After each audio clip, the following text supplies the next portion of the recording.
Hope you had a great Thanksgiving. This week gave us a kind of more clear picture of where the economy's headed, and it's leaning toward a December rate cut, but with some important caveats, of course. So let's start with the big one. That's the Fed's Beige Book. This is basically the Fed's real-time temperature check on the economy. And right now, they're basically saying consumer spending's weakening, especially for low and middle income families. Companies are freezing hiring, and wage growth is slowing as well. And prices, while still obviously high, aren't going up as fast. Overall activity was basically described as flat to slightly down, which is exactly the cooling that the Fed wants to see before they ease rates. And because we missed so much government data during the shutdown, this Beige Book is going to carry even more weight than usual. And actually, after it came out, traders increased the odds of that December rate cut to about 85%.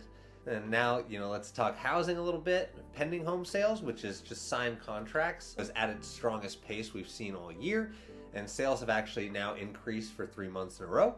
On the jobs front, initial jobless claims did dip slightly, meaning, fewer new layoffs, but continuing claims did rise again.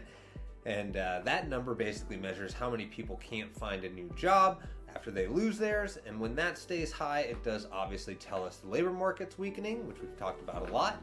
But we also got a stronger than expected durable goods report, which measures big ticket purchases like equipment, machinery, and some of that is kind of inflated by aircraft orders and bonus depreciation rules that have encouraged large purchases.